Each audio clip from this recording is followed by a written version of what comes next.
Allah wahdahu la syarikalah wa asyhadu anna Muhammadan abduhu wa rasuluh.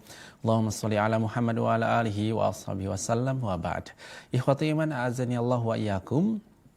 Para pendengar dan pemirsa Tarbiyah Sunnah Media, baik yang menyimak melalui Radio Tarbiyah Sunnah 1476 AM atau melalui siaran kami di channel YouTube, Facebook, dan Instagram Tarbiyah Sunnah Channel dimanapun antum berada.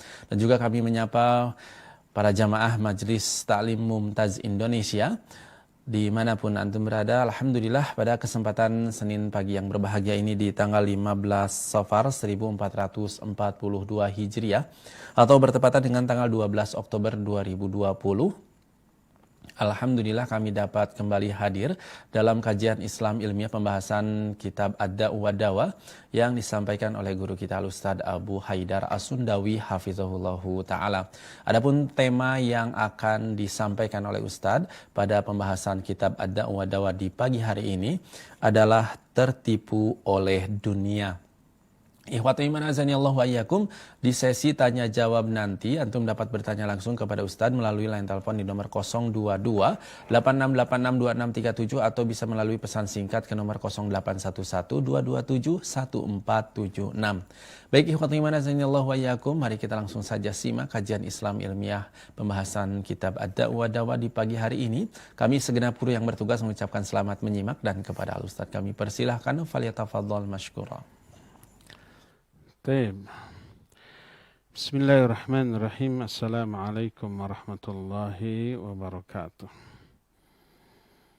الحمد لله الذي أنزل السكينة في قلوب المؤمنين ليزدادوا إيمانا مع إيمانهم ولله جنود السماوات والأرض وكان الله عليما حكيما وأشهد أن لا إله إلا الله وحده لا شريك له إقرارا به وتوحيدا وأشهد أن محمدا عبده ورسوله صلى الله عليه وعلى آله وأصحابه وسلم تسليما مزيدا وبعد. Para jamaah Majelis Ta'lim Mumtaz Indonesia, para alumni umroh ataupun haji di bawah pengelolaan Nasratul Ummah Travel atau Mumtaz Travel di mana saja Anda berada, para pendengar radio Tarbiyah Sunnah Bandung dan radio-radio lain yang ikut gabung kepada siaran kita di pagi hari ini, juga para pemirsa TV manapun yang juga ikut menyiarkan, dan para netizen melalui akun manapun di mana saja Anda berada. Alhamdulillah kembali kita berjumpa melanjutkan kajian kitab Ad-Da'u wa Dawa. Kalau kemarin kita sudah menerangkan tentang beragamnya azab, bahwa dosa itu mengundang turunnya azab. Orang diazab karena dosa-dosa yang tidak ditobati, sehingga tidak boleh seseorang merasa percaya diri bahwa Allah akan mengampuninya karena Allah itu lautan ampunan walaupun banyak dosa, tapi dia tidak tobat dari dosa itu. Nas-nas yang ada, Quran ataupun hadis, menjelaskan orang muslim yang berdosa diazab, baik di alam kuburnya apalagi di akhirat di neraka waliyadzubillah. Nah, sekarang kita akan bahas naqdu ahlil ightirar, kritik, koreksi kepada orang-orang yang tertipu dengan dunia dengan berbagai macam argumentasi yang mereka miliki. Kita luruskan, kita bantah argumentasi mereka. Manusia yang paling tertipu adalah manusia yang tertipu oleh dunia yang segera lalu lebih mengutamakan kepentingan dunia daripada akhirat. Lebih ridho dengan kehidupan dunia daripada kehidupan akhirat. Makanya lebih mengejar kepentingan dunia, kebahagiaan dunia dengan mengorbankan kepentingan akhirat. Apa alasan mereka, argumentasi mereka? Mereka mengatakan ad-dunya naqdun wal akhiratu nasi'ah. Dunia ini kontan, sedangkan akhirat nanti tertunda. Wan naqdu anfa'u minan nasi'ah. Yang kontan itu jauh lebih bermanfaat daripada yang tertunda nanti.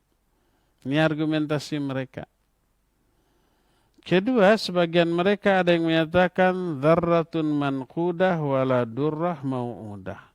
Lebih baik sebutir debu tapi nyata, real, kontan, tunai daripada mutiara. Tapi sekedar janji. Jadi mungkin mereka ini menyamakan janji Allah dengan janji para politikus ketika kampanye, ya. Kan banyak janjinya calon-calon pemimpin dan sedikit yang terbukti. Jadi nggak percaya kepada janji. Makanya janji Allah juga dikatakan itu ibarat mutiara yang dijanjikan. Entah benar, entah tidak. Kalau dunia ini walaupun sebutir debu, real nyata.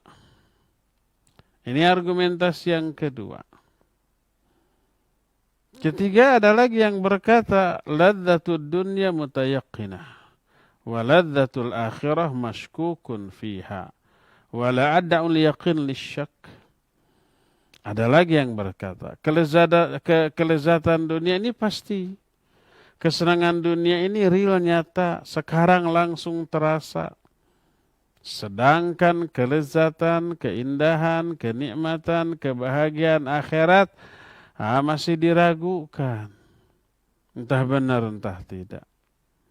Maka saya tidak akan mungkin meninggalkan sesuatu yang yakin hanya untuk mengejar hal yang diragu-ragukan. Itu semua merupakan talbis iblis, godaan syaitan laknatullahi alaih. Hewan aja lebih berakal daripada orang tadi. Karena apa? Karena hewan apabila dia itu takut terhadap sesuatu yang membahayakan dirinya, dia tidak akan datang, tidak akan melakukan walaupun harus dipukul. Umpamanya kambing, umpamanya ya, diseret ke tepi jurang, lalu disuruh loncat, didorong. Apa reaksi si kambing ini? Apakah nurut? Enggak. Dia akan bertahan, kata orang Sunda, merod. Merod itu apa ya? Kalau digusur bertahan itu namanya merod. Atau didorong bertahan itu juga namanya merod. Sekalipun harus dipukul, dia lebih rela dipukul daripada loncat ke jurang. Itu binatang loh. Oleh karena itulah maka manusia yang lebih mengutamakan dunia,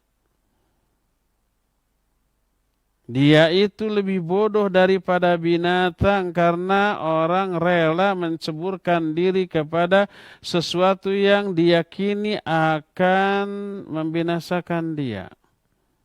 Coba tanya kepada para pemabuk, para penjudi, para pencuri, tahu nggak bahwa itu diancam azab baik di alam kubur ataupun di alam neraka, di alam akhirat dan neraka nanti? Tahu dia akan binasa, akan babak belur dengan siksa yang dahsyat. Tapi rela menceburkan diri ke sana. Kalau binatang disuruh, didorong, ditarik untuk loncat ke jurang, enggak mau. Ya. Nah, orang tadi kalau dia beriman kepada Allah dan Rasul-Nya, kalau dia beriman bahwa dia akan berjumpa dengan Allah dan akan dibalas, tapi masih ada keraguan tentang akhirat, tentang surga dan neraka, tentang azab kubur atau nikmat kubur. Ada iman tapi ragu. Maka dia manusia yang paling rugi. Karena dia melakukan hal itu di atas dasar ilmu. Dia tahu akan diazab di neraka. Dia tahu akan disiksa di alam kubur, tapi dia lakukan. Jadi kalau dia meyakini Allah dan Rasulnya beserta janjinya, dia rugi. Tapi kalau dia tidak beriman kepada Allah dan Rasulnya, maka kerugiannya tambah dahsyat. Bagaimanapun orang yang berdosa, padahal dia iman kepada Allah dan Rasulnya dan merasa berdosa dan diyakini akan peroleh azab dengan dosa itu bila tidak tobat, lebih mending. Lebih enteng azabnya daripada orang yang dosa karena tidak yakin kepada adanya akhirat, tidak beriman kepada Allah dan Rasulnya. Ucapan orang yang menyatakan an-naqdu khairum minan nasi'ah, yang kontan, yang tunai itu lebih baik daripada yang tertunda, yang nanti. Sehingga dari sini dia katakan lebih baik dunia daripada akhirat nanti, dunia mah sekarang. Kita jawab, kalau antara yang kontan dengan yang tertunda itu sama, ya iya, lebih baik yang kontan. Umpamanya nih, mau uang nih 1 juta, mending sekarang atau mending tahun depan? Sama, tahun depan juga 1 juta. Atau mending nanti minggu depan? Sama 1 juta, sekarang 1 juta. Ya mending sekarang, kalau nilainya sama. Tapi kalau yang tertunda itu lebih gede, lebih banyak. Umpamanya nih, mending sekarang dikasih uang 1 juta, atau nanti mending minggu depan tapi 2 juta. Atau bulan depan lagi 10 juta. Mending mana? Ya mending nanti yang 10 juta. Kita bisa bersabarlah. Mengirit pengeluaran sekarang demi 10 juta bulan depan. Lebih daripada sekarang tapi cuma 1 juta, seminggu juga habis. Maka ya kita lebih milih yang tertunda nanti. Asal lebih gede, lebih banyak. Bayangkan kalau perbandingannya dunia dan akhirat. Dunia yang kontan, yang tunai, yang sekarang, nggak seberapa. Akhirat tertunda tapi wah. Dijelaskan dalam sebuah hadis yang terdapat dalam Musnad Imam Ahmad dan Sunan At-Tirmidzi dari Mustawrid bin Asy-Syaddad radhiyallahu an, bahwa Rasul sallallahu alaihi wasallam menyatakan, "Mad dunya fil akhirati illa kama yudkhilu ahadukum isba'ahu fil yam falyanzur bima yarji." Tidaklah perbandingan dunia dibanding akhirat, kecuali tak ubahnya seperti salah seorang kamu memasukkan telunjuknya ke lautan lalu diangkat. Perhatikan air yang menetes kembali ke lautan. Nah, 1 tetes itu dunia, samudra yang luas itu akhirat. Sebanding enggak tuh? Coba bayangkan musim kering, musim kemarau, susah air. Ada tawaran nih, mending air sekarang segelas, atau nanti besok 1 drum. Kita akan memilih besok aja 1 drum. Sehari sekarang nggak minum nggak akan mati. Menderita iya, tapi harus sabar. Besok 1 drum. Tidak hanya minum, tapi bisa mandi segala macam, bisa masak segala macam. Untuk minumnya bisa berhari-hari. Ini bayangkan bukan hanya 1 drum, tapi 1 samudra dibanding 1 tetes air. Itulah perbedaan antara dunia dan akhirat. Oleh karena itu, lebih mendahulukan yang kontan tapi nilainya sangat sedikit, dengan mengabaikan yang tertunda tapi nilainya wah. Lebih mendahulukan yang sedikit tapi membuang yang sangat banyak adalah sebuah kebodohan. Sebodoh-bodoh kebodohan. Berdasarkan hal itulah maka siapa yang lebih mendahulukan dunia dengan membuang akhirat, maka itulah sebodoh-bodoh orang dan setertipu-tertipu orang dalam kehidupan dunia ini. Mana yang lebih dipilih oleh orang yang lebih berakal, mendahulukan yang segera tapi amat sangat sedikit dengan mengorbankan akhirat yang abadi, yang selama-lamanya? Mungkin nggak seseorang akan melakukan itu, atau sebaliknya meninggalkan yang sedikit, yang fana, yang pasti akan musnah untuk mengambil sesuatu yang tidak ada bandingannya, yang tidak ada tandingannya dalam masalah harga, tidak ada akhirnya, tidak ada putusnya, tidak ada binasanya, tidak ada lenyapnya. Orang yang berakal pasti akan lebih memilih yang abadi. Baik kualitas atau kuantitas kenikmatannya tidak bisa dibandingkan dengan apapun yang ada di dunia ini. Terbantahlah sudah orang yang menyatakan yang kontan lebih baik daripada yang tertunda. Kita bantah, iya kalau nilainya sama. Tapi kalau nilainya jauh berbeda, nggak bisa dibandingkan, ya ambil yang tertunda. Tapi banyak kok. Yang banyak luar biasa walaupun tertunda. Kehidupan di dunia ini sementara, nggak akan selamanya. Sebentar dibanding apa? Dibanding kehidupan setelah kehidupan ini. Kehidupan di alam barzah jauh lebih lama, apalagi di akhirat nanti. Ini yang pertama. Kedua, koreksian kedua.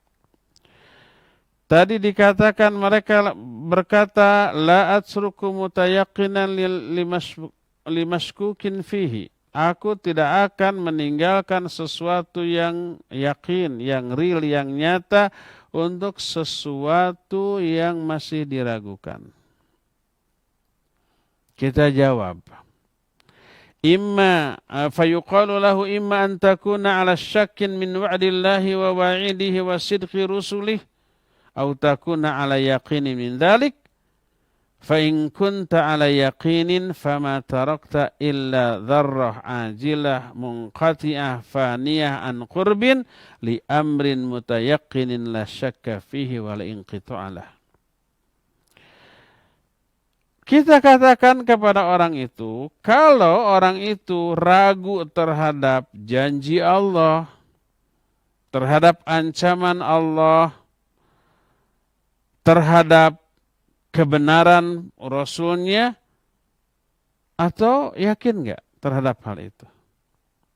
Jadi orang yang berkata tadi, saya tidak akan meninggalkan hal yang saya yakini dari kehidupan dunia hanya untuk sesuatu yang masih diragukan, yaitu akhirat.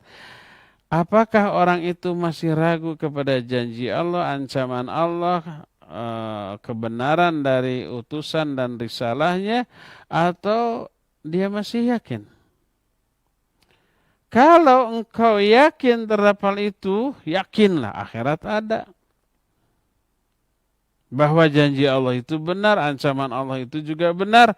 Maka meninggalkan dunia berarti hanya meninggalkan sebutir debu yang segera, yang akan terputus, yang akan fana, akan hancur dengan segera, untuk meraih sesuatu yang diyakini, yang tidak ada keraguan di dalamnya dan tidak ada putusnya, tidak ada musnahnya, yaitu akhirat.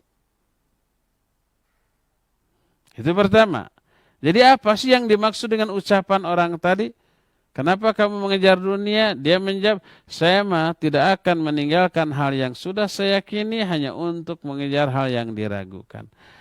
Kalau omongan itu keluar dari orang yang yakin terhadap firman Allah, kepada janji dan ancaman Allah, maka mendahulukan akhirat berarti meninggalkan debu, sebutir debu yang segera, yang pasti fana, pasti binasa, pasti hancur, tak akan lama lagi, untuk mengejar akhirat yang meyakinkan, yang tidak ada keraguan di dalamnya, yang tidak ada putus-putusnya. Itu alternatif pertama. Alternatif kedua, wa in kunta ala syakkin. Kalau memang kamu ragu, akhirat itu ada enggak? Janji Allah itu benar apa tidak gitu ya? Ragu nih. Faraji ayatir Rabb ad-dalati ala wujudihi wa qudratihi wa masyiatihi wa wahdiyanatihi wa sidqi rusulihi fima akhbaru bihi anillah wa tajarrudihi wa qum lillahi nadhiran aw munadhira hatta yatabayyana laka anna ma ja'at bihi ar-rusul salawatullahi alaihim anillah fahuwa al-haq alladhi la syakka fihi وأن الخالق هذا العالم ورب السماوات والأرض يتعالى ويتقدس ويتنزه عن خلاف ما أخبرت به رسله عنه. Kalau engkau ragu, coba telaah kembali ayat-ayat Allah. Ayat kauniyah yang ada di alam ini dan ayat qauliyah berupa wahyu Al-Quran dan hadis Nabi yang sahih. Telah lagi. Semua itu menunjukkan keberadaan Allah, kekuasaan Allah, keesaan Allah, juga menunjukkan kebenaran risalah yang dibawa oleh para rasulnya yang menginformasikan dari Allah. Coba berdiskusi, coba bertukar pikiran tentang hal itu secara jernih sampai jelas kepadamu bahwa apa yang dibawa oleh para rasul alaihi wassalatu wassalam dari Allah itu benar, yang tidak ada keraguan lagi di dalamnya. Bahwa pencipta alam ini, penguasa langit dan bumi ini, yang maha tinggi, maha suci, itu benar-benar persis seperti yang dituturkan di dalam Al-Quran dan As-Sunnah tersebut. Maka dengan menelaah akan hilang keraguan-raguan, akan muncul keyakinan, sehingga kembali kepada poin yang pertama tadi. Kalau yakin akan janji Allah, yakin akan ancaman Allah, yakin akan keterangan dari Allah tentang adanya akhirat, adanya surga, adanya neraka, maka meninggalkan dunia demi meraih akhirat itu ibarat meninggalkan sebutir debu yang kecil, yang sedikit, yang pasti hilang, pasti fana, pasti musnah untuk mengejar sesuatu yang sangat besar, agung, yang tidak akan pernah ada putusnya. Tapi sekarang siapa yang tidak meyakini itu? Setelah menelaah, setelah berdiskusi, tidak yakin bahwa Allah pencipta alam semesta ini. Hatinya disesatkan oleh Allah Azza wa Jalla. Maka itu sama dengan mencela Allah, mendustakan Allah, mengingkari kerububiahan Allah, mengingkari kerajaan dan kekuasaan Allah. Sebab mustahil setiap orang yang memiliki fitrah yang selamat meyakini bahwa Allah penguasa ini lemah, jahil, tidak tahu apa-apa, tidak mendengar, tidak melihat, tidak berbicara, tidak memerintahkan dan tidak melarang, tidak memberikan balasan ataupun tidak mengadab, tidak memuliakan ataupun tidak menghinakan, tidak mengutus utusannya ke seluruh daerah kekuasaannya, tidak peduli kepada keadaan rakyatnya, tapi meninggalkan rakyatnya itu semau mereka. Ini kan sesuatu yang mustahil. Dia meyakini, ya Allah ada, betul. Allah Maha Pencipta, ya. Tapi sudah begitu aja. Kata orang Sunda, culjen. Culjen itu apa ya? Ya ditinggalkan begitu, sudah membuat alam jagat raya ini, sudah membuat alam semesta, menciptakan makhluknya, lalu biarkan semau mereka. Tidak ngatur, tidak memelihara, tidak memantau, tidak memerintahkan, dan tidak melarang.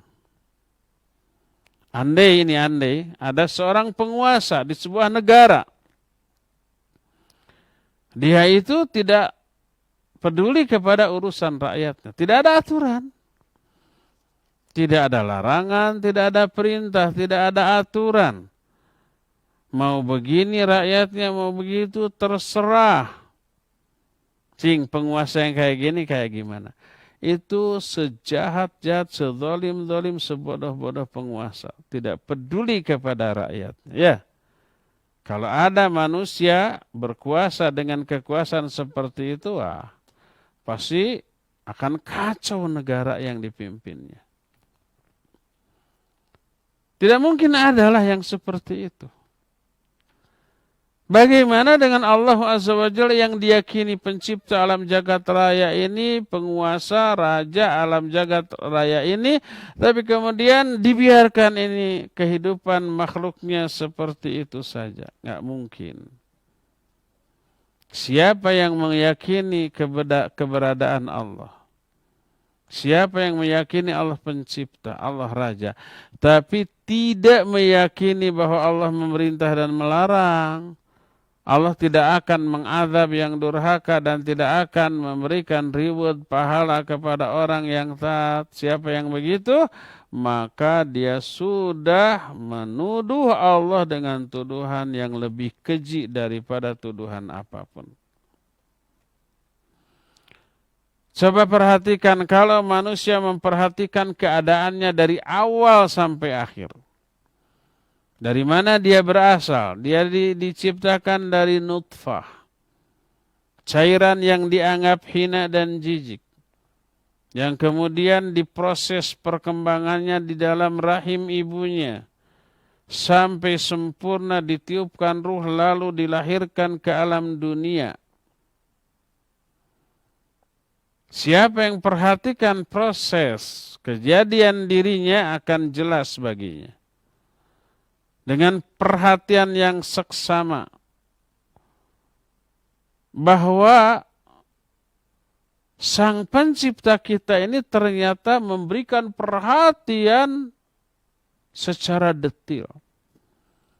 Sampai-sampai ketika masih dalam bentuk nutfah saja, sperma yang bertemu dengan sel telur, lalu istilahnya jadi zigot, kemudian menempel di dinding rahim, kemudian diproses. Siapa yang memprosesnya? Allah Azza wa Jalla. Bukan dia yang memprosesnya sendiri. Ternyata Allah tidak cuek, tapi memperhatikan secara detail. Tidak dibiarkan begitu saja. Setelah gubrak lahir ke alam dunia, apa mungkin ketika dia dalam perut ibu diproses, diperhatikan secara detail setiap detiknya, setiap titik bagiannya itu. Setelah lahir dibiarkan begitu saja? Mustahil. Tanpa ada perintah dari Allah, tanpa ada larangan, tanpa memperkenalkan hak-hak dan kewajibannya, tanpa ada ancaman dan janji. Janji bagi orang yang taat dengan janji surga dan ancaman neraka bagi orang yang mendurhakainya. Seandainya seorang hamba memberikan perhatian dengan sebenar-benarnya, maka seluruh yang dia lihat, seluruh yang dia dengar, menjadi dalil tentang keberadaan Allah, keesaan Allah, menjadi dalil juga tentang kebenaran para nabi, dan menjadi dalil bahwa Al-Quran ini adalah hak benar kalam Allah. Imam Ibnu Qayyim mengingatkan kepada apa yang telah beliau jelaskan dalam kitabnya yang lain, Aimanul Quran. Aiman itu janji-janji. Atau kitabnya namanya At-Tibyan fi Aqsamil Quran.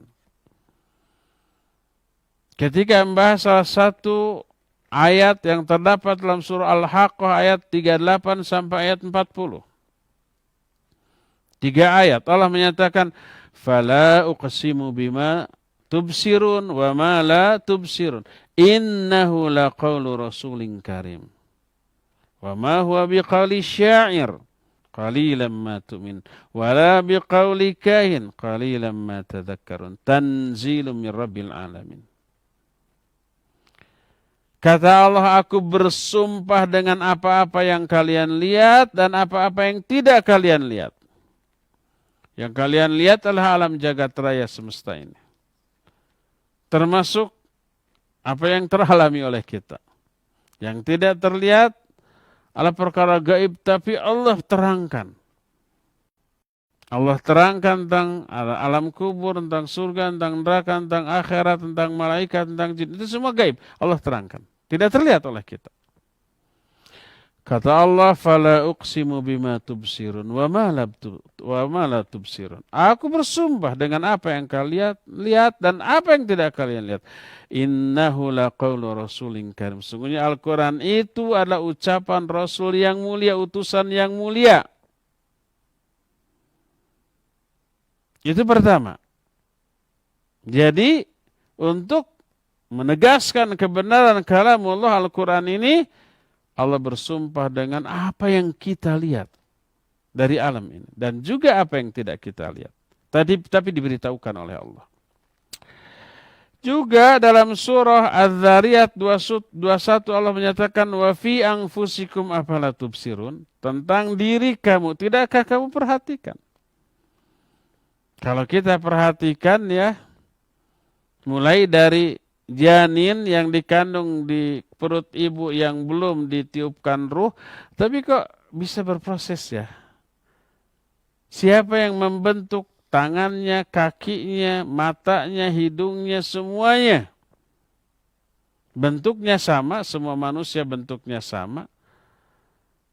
Tapi kok tak ada wajah yang sama di antara sama manusia. Yang mirip ada, yang kembar umpama. Kembar pun tidak sama seluruhnya. Ada saja yang berbeda. Nah, yang tidak kembar walaupun saudara kandung, beda-beda segala-galanya tuh. Hidungnya mungkin sama, pesek semua atau mancung semua, karena orang tuanya juga pesek atau mancung. Matanya sama seperti itu. Bibirnya bentuknya sama, tapi kok wajahnya kok beda ya?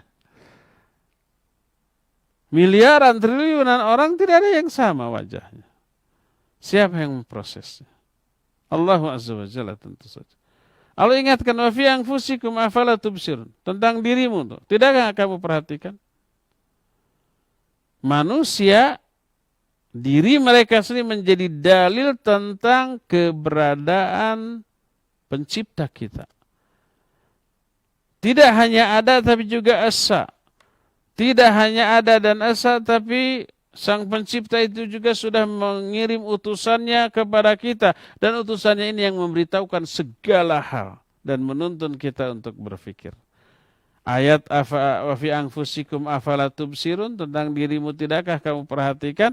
Itu para rasul yang menyampaikan, yang membuat kita berfikir, oh iya.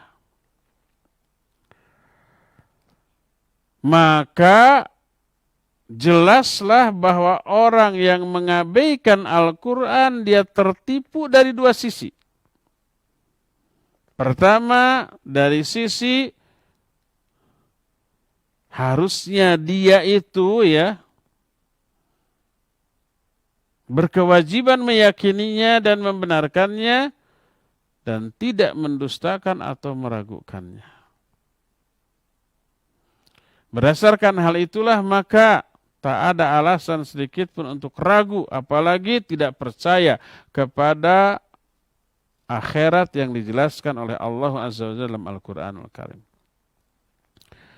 Kalau ada pertanyaan, kenapa orang banyak yakin kepada akhirat, tidak ragu terhadap adanya surga dan neraka, tapi kok amalnya asal-asalan? Ada yang begitu enggak?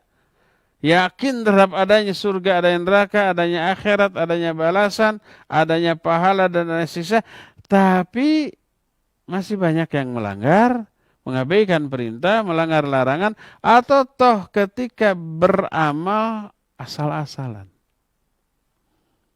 Ada enggak yang amalnya asal-asalan? Padahal yakin akhirat ada. Banyak. Contohnya siapa? Saya.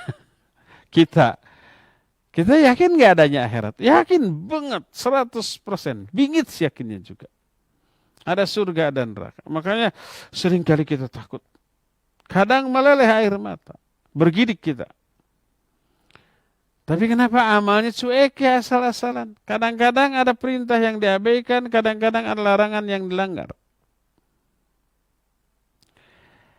Maka dijawab, mestinya idealnya nih, tabiat manusia, kalau umpamanya seseorang besok mau ada event yang super penting. Katakanlah para mahasiswa, besok ujian. Ujian ini menentukan, kalau nggak lulus, DO dia. Kalau DO, wah efek buruknya luar biasa. Orang tuanya marah besar. Nanti dia susah mencari kerja. Karena nggak punya ijazah. Walaupun umpamanya dia sudah selesai seluruh mata kuliah, tinggal satu, TA. TA-nya udah selesai juga umpamanya. Tapi tidak lulus, nggak dapat ijazah, sama aja dia dianggap dengan lulusan SMA itu mah. Karena orang mau kerja itu dilihat apa? Ijazah akhir. Ijazah akhirnya SMA ya udah. Dianggap lulusan SMA walaupun kuliahnya sudah tamat seluruh mata kuliah, hanya satu yang tidak. Oleh karena itulah maka yang harus dia lakukan, dia akan belajar. Dia bisa-bisa nggak tidur semalaman belajar. Umpamanya besok akan ada sidang. Sidang skripsi dia. Skripsinya sudah selesai, dia yang buat. Besok sidang. Tegang nggak tuh? Tegang. Stres nggak? Stres. Gelisah nggak? Ya, gelisah. Apa yang dia lakukan? Dia akan belajar agar sukses semua pertanyaan penguji bisa dia jawab. Tidak sekedar isi dari skripsi yang dia buat, kadang hal lain, kadang berkaitan, kadang nggak ditanya kan gitu ya. Kadang-kadang mata kuliah yang di semester pertama ditanya lagi umpamanya. Karena itu basic, itu dasar. Nah, saya dengar tuh, saya punya kawan dulu dari ITB, jurusan mesin. Ketika sidang, salah satu pertanyaan yang tidak diduga, lihat nggak billboard di pinggir jalan? Iya, kamu perhatikan nggak? Iya, itu ada lubang-lubangnya kan? Iya, kenapa ada lubang-lubangnya? Tidak bleng semua besi plat gitu, tapi berlubang-lubang itu. Kenapa alasannya? Ditanya yang nggak ada di dalam skripsi itu gitu. Karena ini basic. Kira tuh. Nah, jadi orang yang akan sidang pasti nanya ke orang-orang yang sudah sidang, gimana sidang itu jalannya? Gimana tuh? Apa namanya acara sidang dari awal sampai akhir, pertanyaan apa? Bagaimana cara bertanya, apa yang harus saya siapkan? Gitu kan, nanya itu semuanya. Selain mempersiapkan itu. Agar sukses sidangnya. Agar tidak gagal. Dan itu menentukan lulus tidaknya. Itu menentukan apakah dia setelah itu akan menderita ataukah akan bahagia. Mungkinkah orang besok akan sidang, malamnya dia lalai ya, tidur, nonton TV, main game, jalan-jalan, tidak memikirkan hari esok untuk sidang, tidak memikirkan materi yang akan ditanyakan dalam sidang. Tidak mungkin. Dia pasti akan siap-siap, akan sungguh-sungguh, ya. Bisa-bisa dia tidak tidur semalaman, sekedar untuk mempersiapkan diri. Gelisah ya. Coba bayangkan kalau ya, ini tentang akhirat. Di akhirat nanti kita akan ditanya tentang semua amal kita, tentang semua ucapan kita. Dan akan dibalas sesuai dengan jenis amalan kita. Dan kalau balasannya itu kebaikan, luar biasa, surga. Nggak layak surga itu menjadi balasan bagi amal kita. Nggak sebanding, amal kita nggak seberapa, balasannya luar biasa. Amal yang kita lakukan untuk membayar nikmat yang Allah berikan kepada kita di dunia aja nggak cukup itu. Karena nikmat Allah itu nggak bisa dihitung. Wa in ta'uddu nikmatallah la tuhsuha. Kalau nikmat itu harus dibayar dengan ketaatan kita kepada Allah, ketaatan kita itu nggak cukup untuk membayar nikmat itu. Apalagi dibalas dengan surga. Enggak layak. Tapi Allah balas dengan surga. Karena rahmatnya. Jadi kalau umpamanya kita lulus di dalam ujian atau pertanyaan di alam mahsyar, diberikan surga. Tapi kalau enggak, diazab di neraka. Balasannya dahsyat, azabnya dahsyat. Pilih mana? Pasti kita akan pilih harus bisa menjawab. Harus bisa mempertanggungjawabkan.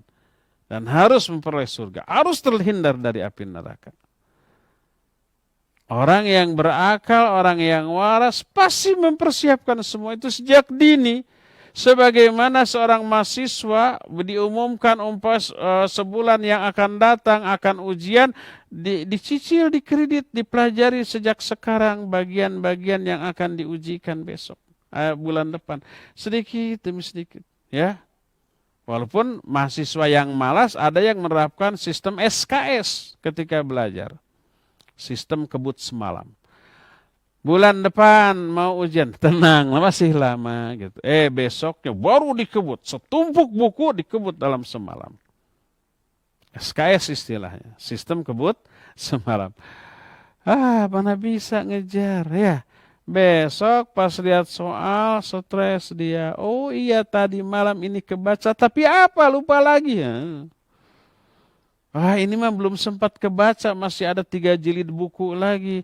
Aduh, kayaknya di buku itu. Udah stres nggak bisa jawab. Ya, kalau mendadak persiapannya. Oleh karena itulah, kalau dalam kehidupan di dunia saja kita mempersiapkan menghadapi momen atau event yang penting. Orang mau wawancara kerja, persiapan dulu. Orang mau sidang sarjana, persiapan dulu. Orang mau ujian, persiapan dulu segala-galanya. Ya. Ini menghadapi akhirat yang jauh lebih dahsyat daripada hal itu. Oleh karena itulah maka apabila ada orang yang tahu, yakin bahwa akhirat akan datang dan dia akan mengalami untuk mempertanggungjawabkan semua amalnya, tapi dia tidak mempersiapkan diri. Atau persiapannya ala kadarnya. Maknanya dia dalam beramal melaksanakan perintah, dilaksanakan tapi ala kadarnya banyak bolong-bolongnya. Ada larangan dari Allah Azza wa Jalla, banyak dilanggarnya. Tapi dia yakin ada akhirat dan akan dibalas. Kenapa itu terjadi? Itu disebabkan oleh beberapa hal. Hal pertama adalah dha'ful ilmi wa nuqsanul yaqin. Wa man dhanna anna al-ilma la yatafawut faqaluhu min afsadil aqwal wa abdaliha.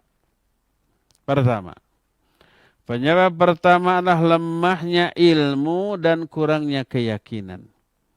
Ilmu tentang Allah kurang, ilmu tentang akhirat kurang, informasi tentang bagaimana dahsyatnya kiamat, bagaimana hisab, bagaimana timbangan, bagaimana sirat, bagaimana surga dan neraka, itu kurang. Karena kurang ilmu, keyakinan tentang hal ini juga kurang.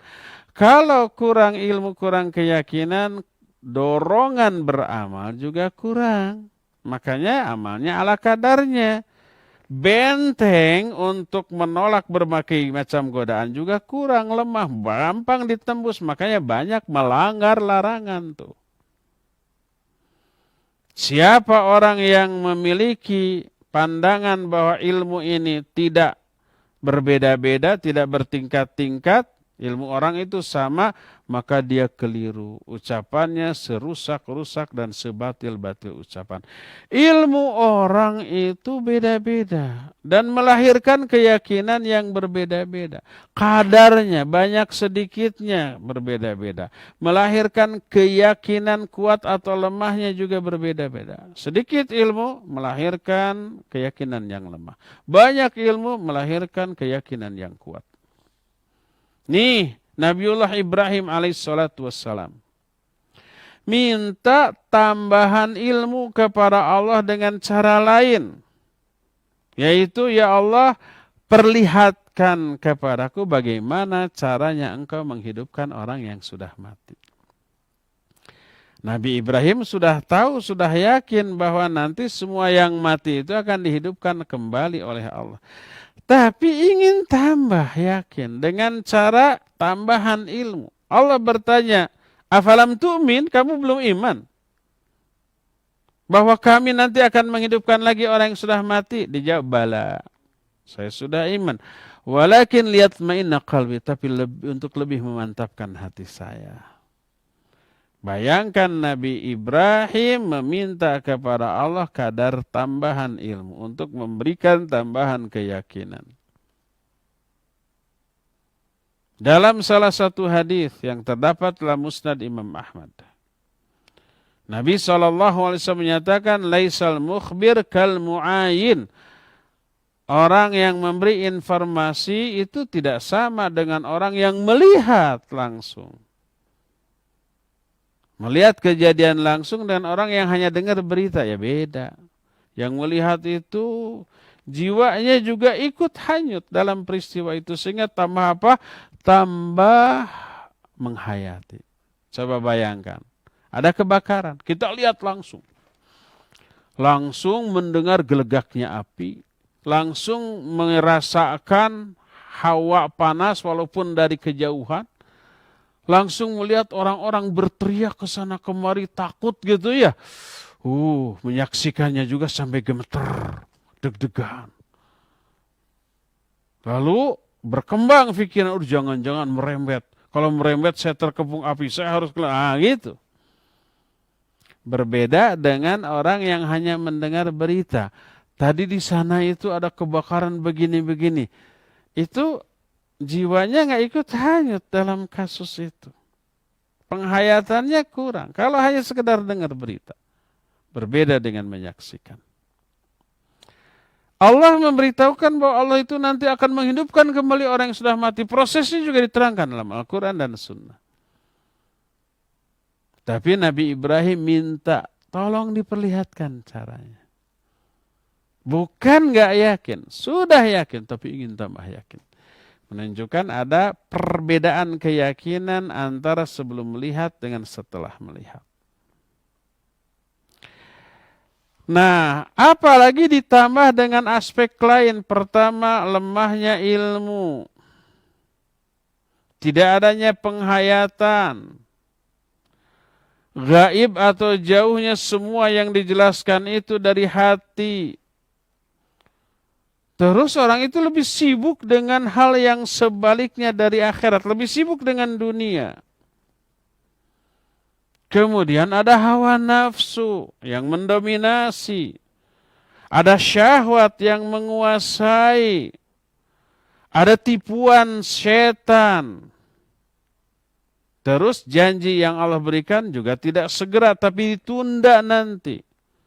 Ditambah ada panjangnya angan-angan, ditambah dengan kelalaian yang menguasai dirinya, ditambah dengan cinta dunia yang segera, ditambah dengan adanya hasutan dari setan kefikirannya mencari-cari alasan, dan banyak lagi perkara-perkara lain yang menyebabkan bahwa dia itu dalam realita kehidupannya menjadi lalai.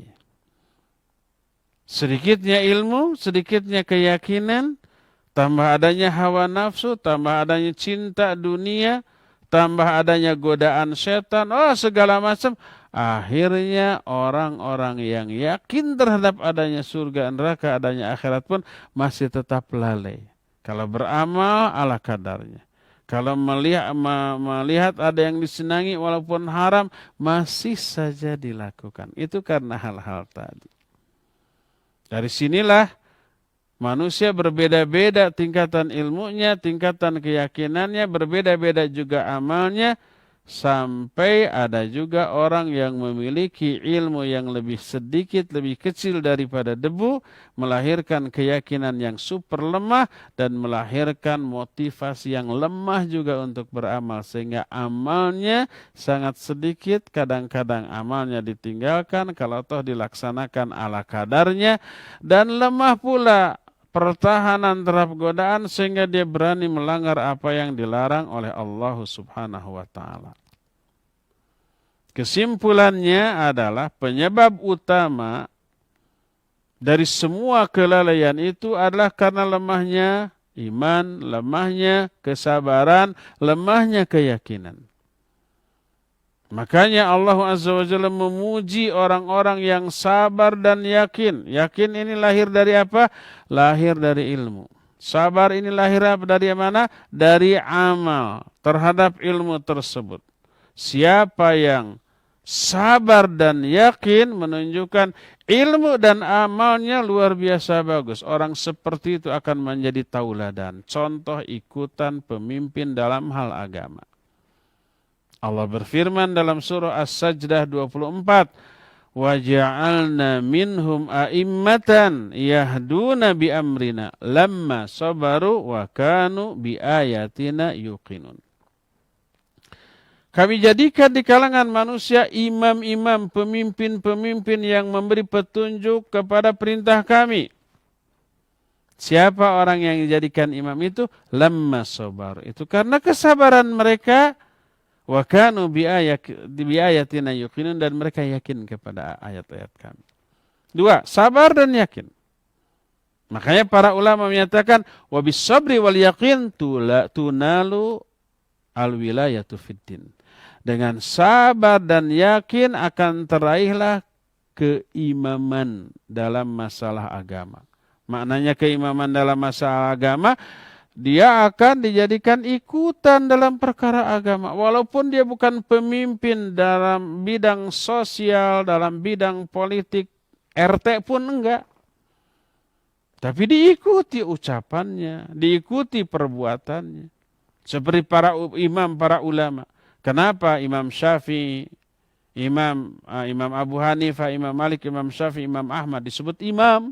Karena mereka ikutan, diikuti dalam perkara agama.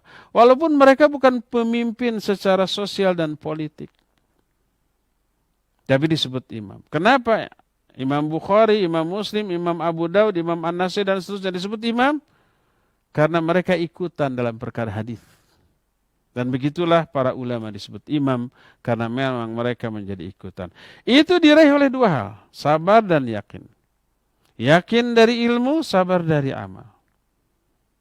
Ya, itulah penjelasan tentang tertipu dengan kehidupan dunia. Cukup sampai di sini dan kita masih punya sisa waktu untuk bertanya jawab, dan kepada Cepi dipersilakan untuk memandu tanya jawab dengan pendengar dan pemirsa.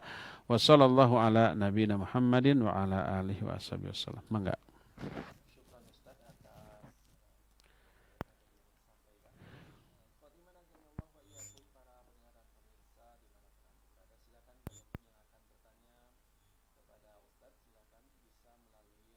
Di nomor 022 86862637 atau bisa melalui pesan singkat ke nomor 0811227146.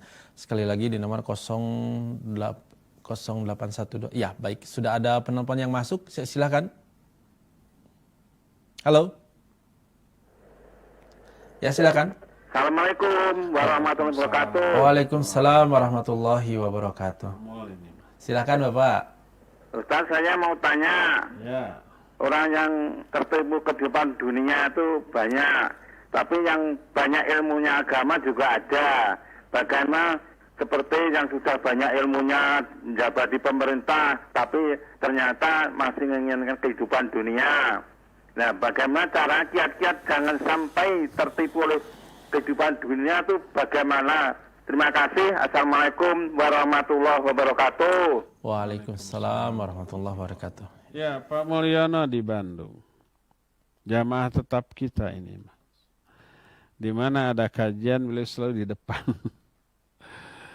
Sekarang nggak ada kajian online, ya adanya juga tetap beliau terdepan ya. Sudah sepuh lah, lebih dari 70 tahun. Tapi masih gagah.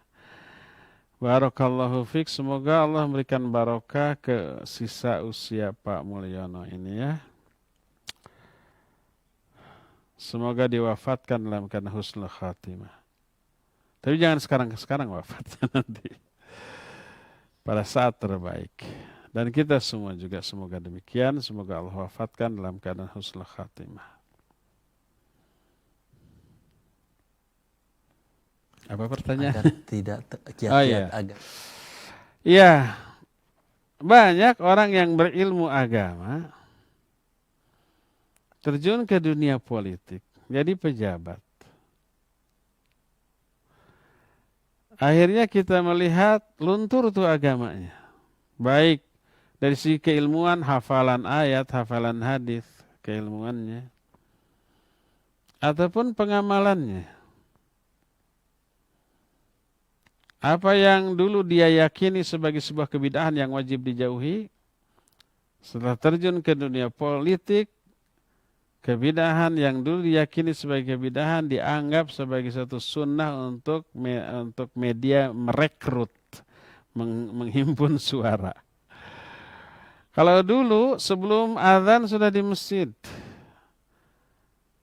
sebelum imam datang dia sudah sholat duluan, sholat sunat maksudnya, baca Quran, berdoa ya. Setelah selesai sholat dia yang paling akhir pulang. Sebelum yang lain-lain pulang dia tidak beranjak dari masjid. Setelah jadi pejabat, maka sholat zuhur pun hampir dijama dengan asar. Hanya alasan rapat, sidang, dan sidang rapat untuk kepentingan umat disebut dengan jihad fisabilillah. Jihad di bidang politik. Dulunya rajin tahajud, saum Senin Kamis. Sekarang jangankan tahajud, sholat fardu yang 5 waktu aja jarang dilakukan berjamaah di masjid. Dengan alasan jihad di bidang politik tadi. Hartanya ya jelas melimpah lah. Dan seterusnya. Kalau gaji kan nggak seberapa, bagi mereka nggak seberapa. Kalau kita seberapa banget. Gaji itu tuh di rekeningnya. Tapi di luar gaji itu jauh lebih. Nah, padahal tadinya ahli agama. Apakah mungkin tertipu? Iya. Dia akhiratnya sedikit demi sedikit luntur. Terbuai dengan kemewahan dunia. Bagaimana caranya agar kita tidak seperti itu? Ya pertama, niat ikhlas karena Allah. Kita belajar ilmu untuk akhirat. Kita belajar ilmu agar ibadah kita lebih intensif. Agar akhlak kita lebih mulia. Agar ibadah kita lebih bagus baik dari segi kualitas ataupun kuantitas. Agar kita lebih mendahulukan akhirat daripada dunia. Tujuannya itu. Makanya berkata Imam Ahmad, kata beliau, al-ilmu la ya'diluhu syai'un, la ya'dilu syai'un in sahhatin niyah. Ilmu itu tidak ada bandingannya. Kalau niatnya benar. Ilmu itu tidak ada yang menandinginya. Kalau niatnya benar. Ditanya kaifa dzalik? Bagaimana niat yang benar itu? Beliau menjawab, yanwi raf'al jahli an nafsihi wa an ghairihi. Dia meniatkan mencari ilmu untuk menghilangkan kebodohan dari dirinya dan dari diri orang lain. Jadi niatkan ilmu itu untuk akhirat. Ilmu untuk meraih apa-apa yang ada di sisi Allah, bukan untuk meraih dunia. Jangan menjadikan ilmu sebagai alat untuk meraih dunia. Berkata Rasul sallallahu alaihi wasallam, la tubahu bihil la ta'allamul ilma litubahu bihil ulama. wala takhayyaru bihil majalisa. Jangan kamu mencari ilmu agar kamu ini berbangga-bangga disebut ulama. Atau jangan mencari ilmu dalam rangka mendebat orang-orang bodoh dengan orang-orang bodoh, untuk mendebat orang-orang bodoh. Dan juga jangan sampai mencari ilmu agar kalian terpilih dalam majelis-majelis. Untuk dunia pokoknya. Faman fa'ala dzalik fannar. Siapa yang melakukan itu neraka.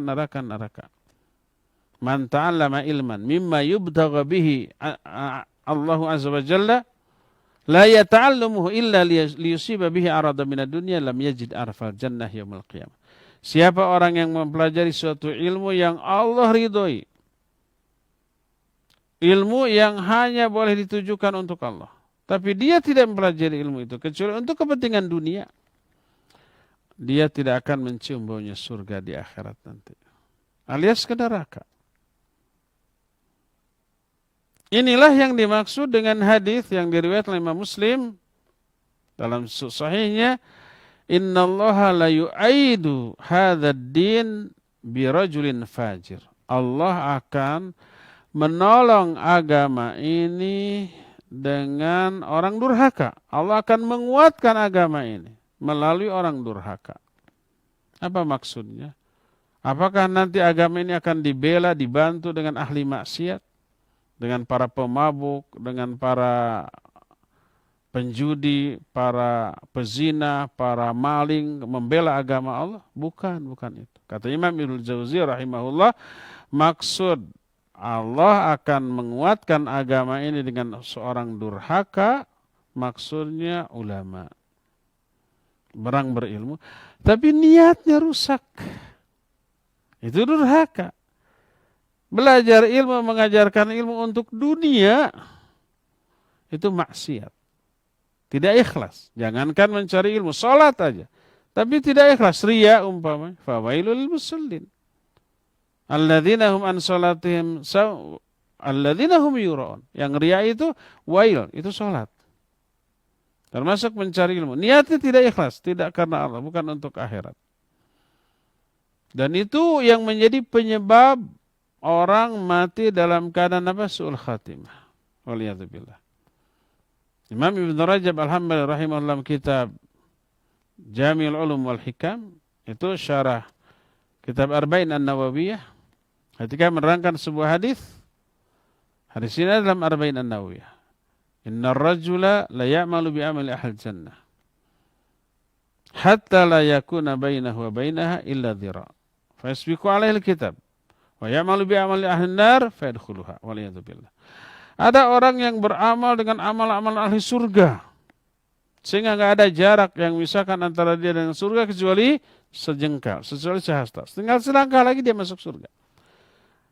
Dia mengamalkan amalan ahli surga, ibadah, tauhid, amal soleh, kebaikan, gitu aja terus. Tapi ketetapan Allah mendahului. Dia belok. Dia berhenti dari semua ibadahnya itu, dia melakukan amalan-amalan ahli neraka, mati dalam keadaan demikian, masuk neraka. Su'ul khatimah. Siapa orang seperti ini? Salah satunya adalah orang yang ketika ibadahnya tidak ikhlas. Untuk dunia, bukan untuk akhirat. Nah, itu menjadi penyebab su'ul khatimah. Ulama, orang berilmu, mendakwahkan ilmunya, mengajar orang, tapi untuk dunia.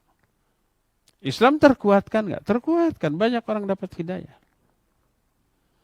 Banyak orang yang tadinya ahli maksiat menjadi ahli taat. Yang bidah menjadi sunnah. Yang kufur menjadi muslim. Yang syirik menjadi tauhid. Banyak. Dengan ilmunya, dengan dakwahnya. Tapi untuk dunia. Niatnya yang tidak ikhlas. Allah kuatkan agama dengan orang fajir seperti dia sendiri celaka. Walaupun umat banyak tertuntun dan agama menjadi kuat. Ini yang dimaksud. Innallaha la yu'ayyidu hadzal din birajulin fajir. Allah akan menguatkan agama ini dengan seorang laki-laki durhaka. Yaitu orang yang aktif ibadah, aktif dakwah, tapi tidak karena Allah, tapi untuk dunia. Jadi pertama, niatkan mencari ilmu untuk akhirat. Maka insya Allah kalau niatnya mencari ilmu untuk akhirat, ada godaan ini, godaan itu nggak akan tergoda.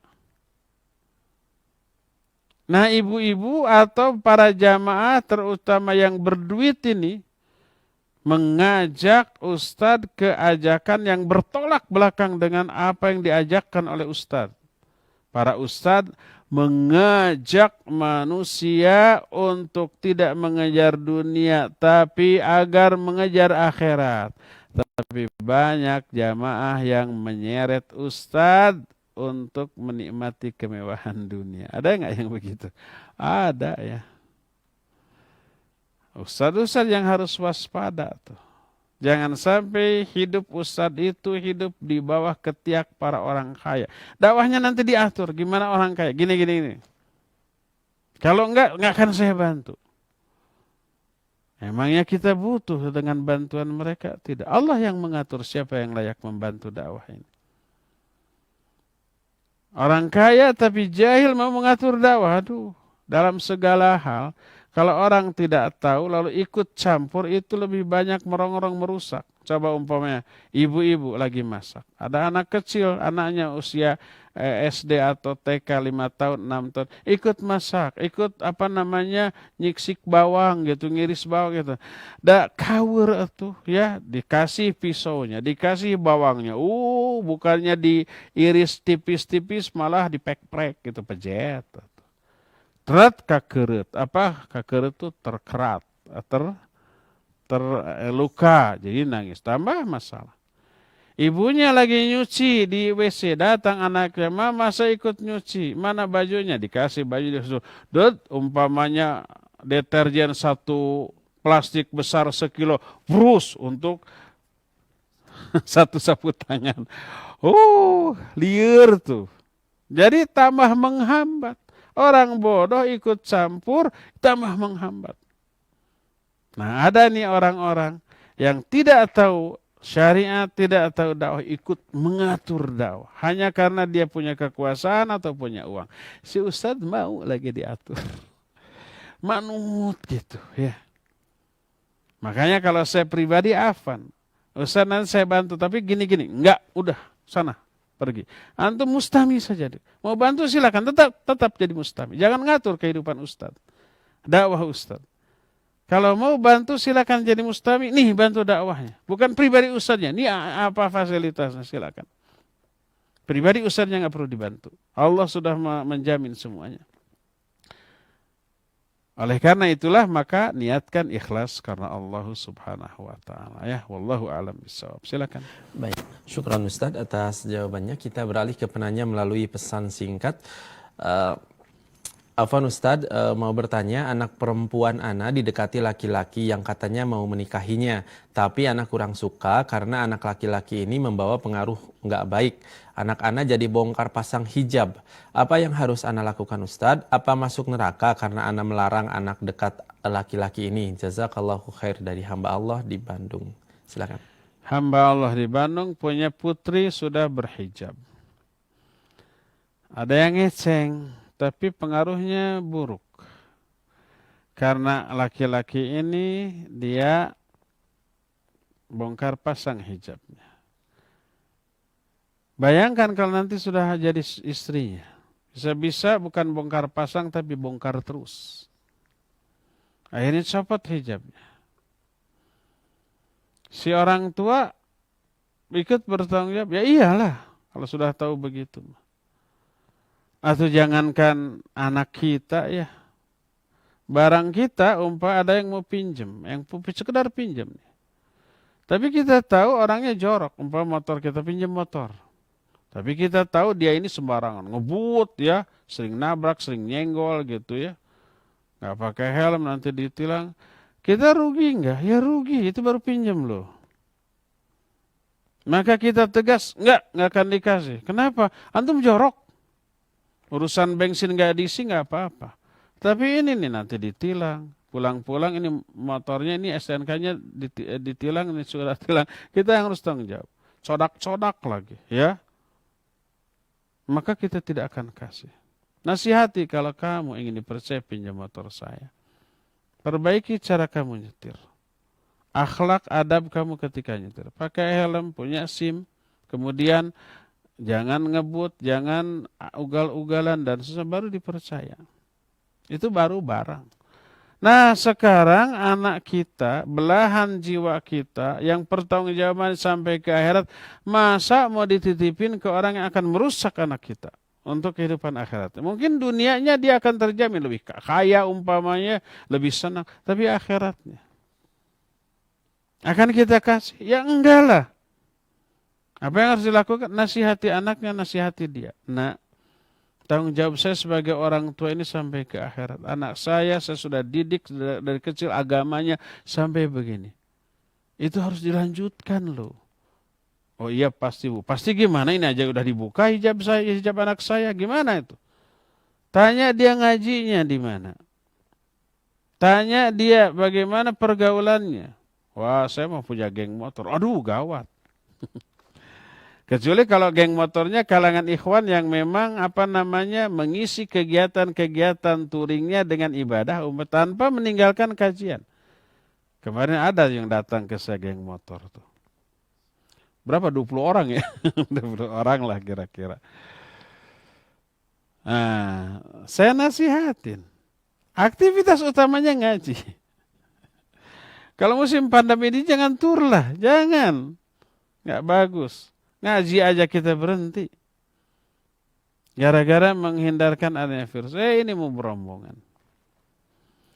Ya, nasihati agar orang itu agamanya baik dulu. Suruh ngaji. Kalau sudah ngaji, sudah soleh, maka insya Allah si Ikhwan itu anak kita yang tadinya bongkar pasang menjadi pasang terus. Anak kita yang tadinya lalai kalau keluar hanya sekedar nyapu ngepel di teras umpamanya nggak pakai kaos kaki karena ribet, setelah umpamanya mau dilamar sama anak ini sama laki-laki ini menjadi ketat.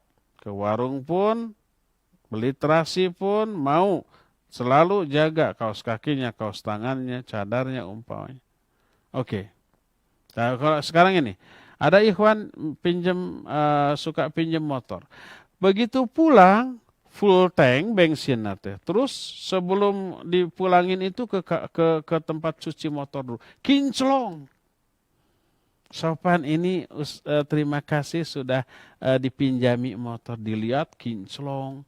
Dilihat bensinnya full tank. Tadinya mah kosong di E, ini di F gitu.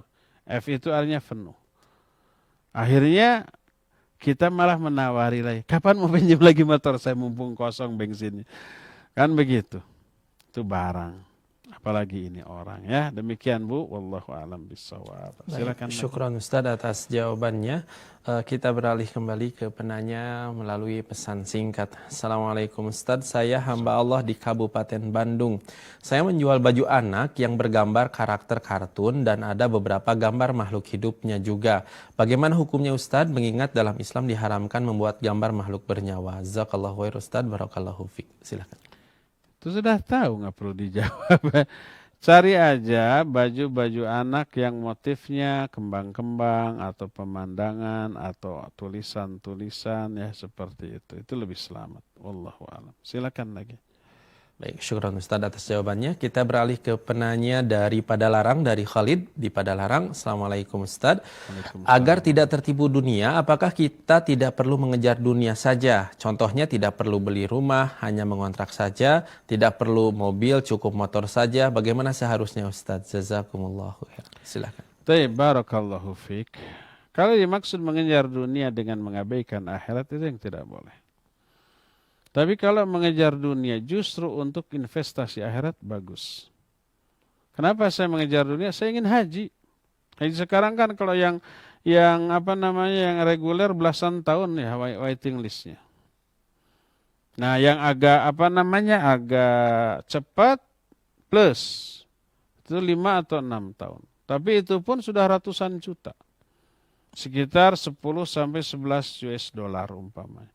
Yang kalau dirupiahkan mencapai 150 sampai 200 juta. Apalagi kalau ingin sekarang daftar, tahun ini juga berangkat. Namanya Furoda ya. Dan Travel Mumtaz ini atau Nasratul Ummah siap. memfasilitasi yang furoda.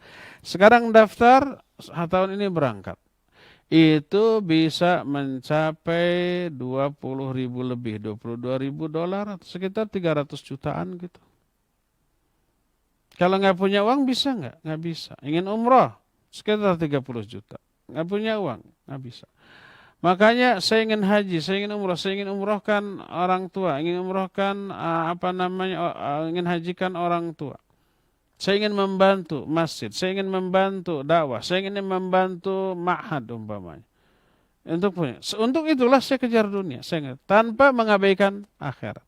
Saya tetap ngaji rutin, saya tetap sholat 5 waktu di masjid gitu ya. Saya tetap hafalan Al-Quran nambah minimalnya tetap gitu. Saya tetap ikut halakoh tahfidzul Quran ya.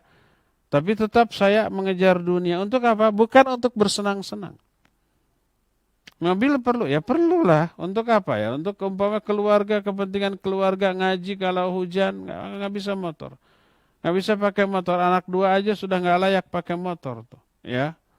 Mobil untuk kepentingan dunia, untuk kepentingan akhirat, untuk kepentingan agama. Kalau mengejar dunia untuk bisa berinvestasi lebih baik di akhirat, ya, dengan cara zakat, infak, sedekah, membantu dakwah, untuk haji, umrah, untuk membantu pembangunan pondok pesantren, masjid dan seterusnya, itu bagus.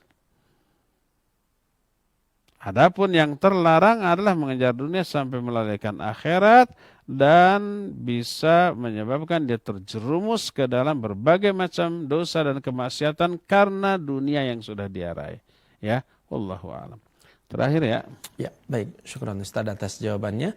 Kita lanjutkan ke penanya dari Ibu di Siak. Ya, beliau bertanya, Ustaz, apa betul jika anak kecil meninggal bisa menolong orang tua di surga? Dan satu lagi, baiknya akikah atau kurban atas jiwanya ya Ustaz? Terima kasih. Silakan. Ya, Ibu di Siak. Siak itu daerah mana ya? Papua gitu? Biak itu. Biak itu. Kalau tidak salah Riau. Riau. Ada 2 pertanyaan. Benar nggak anak yang kecil bisa menyelamatkan orang tuanya? Benar. Berapa orang? Ya, berapa orang? Lebih banyak, lebih bagus. Lebih bagus. Maknanya untuk dia ya, untuk akhirat dia lebih bagus. Kalau seorang gimana? Seorang juga. Ya. Ma min muslimin mata ya alaihi thalathatu min auladih. Siapa orang yang ditinggalkan mati oleh 3 orang anaknya. Kana hijaban minan nar.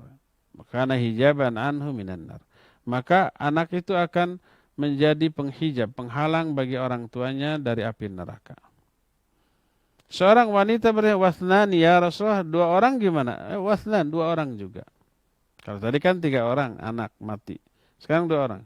Gimana kalau 1 orang? Ya 1 orang juga. Berdasarkan hadis Nabi SAW sedang ngariung, sedang berkumpul dengan sahabat-sahabatnya. Tiba-tiba di balik punggung seorang sahabat nongol ada anak kecil. Malu-malu kucing, malu-malu anak kecilnya. Oleh bapaknya diambil di pangku, kemudian ditatap, diusap, diciumi kayak yang sayang. Bukan kayak, memang sayang. Kata Rasulullah SAW, hal tuhibbu, apa kamu mencintai anakmu ini? Dia menjawab, ya Rasulullah, ahabbakallah kama ahbabtuh. Wahai Rasulullah, semoga Allah mencintai engkau sebagaimana aku mencintai anakku ini. Cintanya bingit gitu ya. Esok harinya biasa berkumpul lagi, sahabat yang kemarin bawa anak itu enggak ada. Ditanya kemana? Kata sahabat lain, ya Rasulullah, anak yang engkau lihat kemarin itu meninggal. Ayahnya sekarang sedang berduka. Langsung Nabi SAW bangkit, kemudian berjalan menghampiri rumah orang itu. Para sahabat juga ikut. Lalu dihibur. Kata Nabi SAW, Ayyuhuma ahabbu ilaik, mana yang lebih kamu suka? Anak itu hidup panjang dan engkau bercanda gurau, bercengkrama dengan dia seumur hidupmu, atau anak itu pergi mendahuluimu dan menunggumu di pintu surga. Kemudian membawa masuk ke surga nanti. Mana yang lebih kamu sukai? Orang itu menjawab, ya Rasulullah, kalau anakku pergi mendahului aku, menungguku di pintu surga dan menuntunku ke surga nanti, lebih aku sukai daripada anakku yang hidup terus. Kata Nabi SAW, demikian anakmu sekarang. Dia menunggumu di pintu surga dan kelak menuntunmu masuk surga. Menghibur ya. Para sahabat bertanya, ya Rasulullah, alahul khasa au likullina? Wahai Rasulullah, apakah ini khusus bagi dia atau berlaku bagi kita semua? Dijawab, berlaku bagi kalian. Bal likullikum. Ini menunjukkan satu anak juga yang akan menjadi penghalang orang tuanya dari api neraka dan menunggu di pintu surga untuk kemudian masuk ke dalam surga. Ya, ini yang pertama. Kedua, anak itu apakah diakekahi atau dikurbanin? Ini sudah meninggal berarti ya. Kalau yang dimaksud anak itu sudah meninggal, diakekahinya dulu waktu usia 7 hari dari hari kelahirannya. Ya, boleh ke 14, boleh ke 21, nggak masalah. Ya, kalau sudah berlalu ya sudah. Apa harus dikurbankan? Kalau sudah meninggal nggak perlu dikurbankan. Kecuali kalau anak itu sekarang masih hidup, belum diakekahi. Apa harus diakekahkan enggak?